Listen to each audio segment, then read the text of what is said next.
Hey guys, I'm the disc golf teacher, and today I'm going to attempt to throw over 600 feet. Now, whenever you're throwing for max distance, there's three things I like to keep in mind when I'm out there on the course to maximize the distance off the tee. First off, you want to choose your right weapon, okay?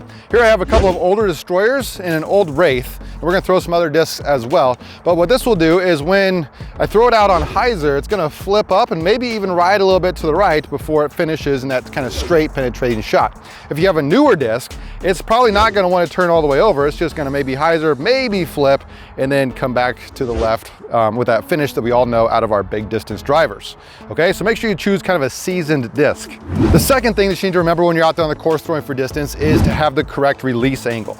All right, when you throw, you might think to get the max distance out of your disc, you want to throw on a crazy flex line and get a nice S shape, but that's not true, okay? It's been proven that your most powerful release angle is just a simple hyzer, all right? That's why you want to throw a beat-in disc so it can flip up, okay? But your timing is so natural with the hyzer, because you throw it all the time, that that's going to give you the most powerful release angle and the most potential for maximum distance. The third thing that I like to remember when I'm out there throwing for maximum distance on the course is the nose angle of my disc, okay? We already know we have to release on hyzer, but you can also release it nose down. Nose down is key for any maximum distance shot, right? Especially you've probably seen beginners throw a disc and just goes mile up in the sky and then crashes hard down to the left.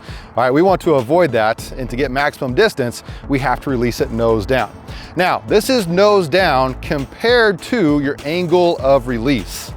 I know it gets a little bit complicated, there's all these angles and the release and the nose and all this stuff, but someone that I found that made a really good video about this is Danny Lindahl with Dynamic Discs. I'll link his video in the description below.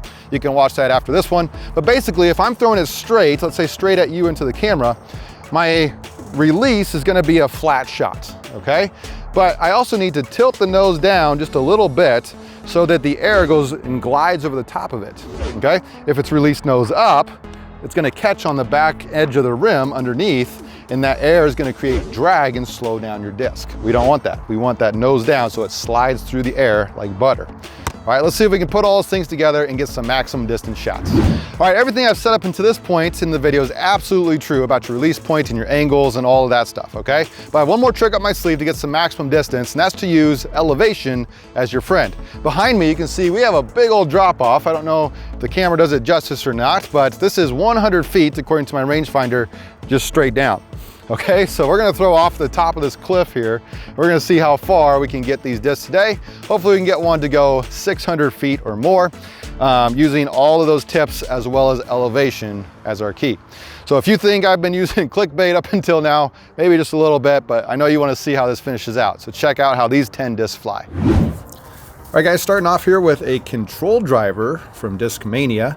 You can see I really got the nose down on this one, and it really just wanted to go to the right the entire time. It's pretty beat in. Look how far down this is. It just now hits the bottom of this hill, and it's not near as close to that parking lot as you might think. But anyway, here's a Raider from Dynamic Discs. This is new to me this year, so it's a little more stable than I wanted. It didn't quite have that flip up like I was hoping, so I didn't quite get the distance. However, this is a Pro Destroyer, like I saw in the intro there. This is probably one of my most flippiest discs, but it got a little bit too high. I thought I could give it some height and use that extra distance down, but fade out a little bit too early. Here's a Halo Shrike. Again, got the nose down. This one wants to flip over like any good Shrike does, and it just rode right for a good amount of time before it came back left, and that thing just bombed right in the middle of this huge field at the bottom. Here's a 171 gram destroyer. This is one of my lighter ones. And you can see it's going to the right quite a bit since it's a little bit lighter.